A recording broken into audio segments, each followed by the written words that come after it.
Magigisa na po ako. So maglagay ako ng cooking oil. Unahin natin yung bawang. Itong bawang, sibuyas.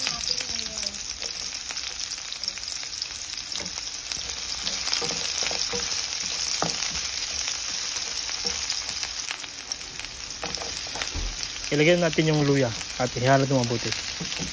Kailangan mag-brown to.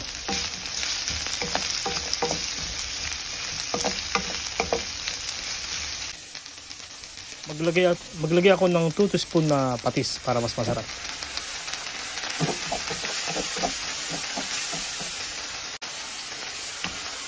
Nag-brown na. Ilagay ko na yung manok. Bago ito lagay ng tubig, kailangan mag-brown muna siya.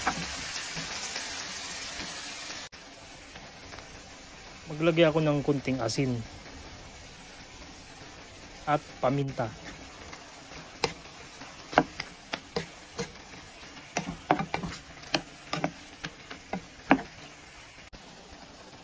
Maglalagay ako ng pampalasa para mas masarap.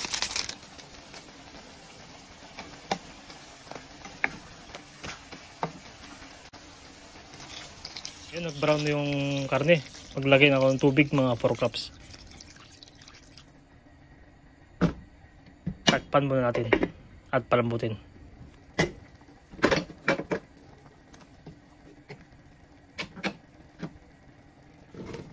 Ilagay natin yung sayote para sabay siya sa paglambot.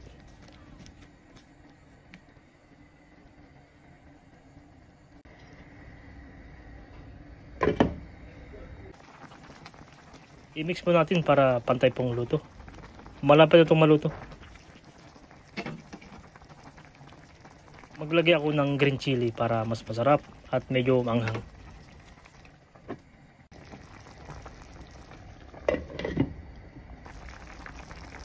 Yun, malambot na yung karne. So ilagay ko na yung dahon ng ampalaya at ihalo ito mabuti.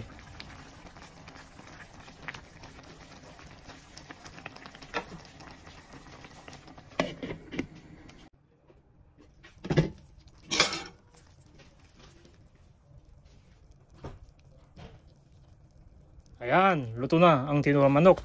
Tamang-tama sa tag-ulan to kasi umulan kanina. Maraming salamat po sa panood sa aking channel, Nels TV. God bless all. Bye-bye.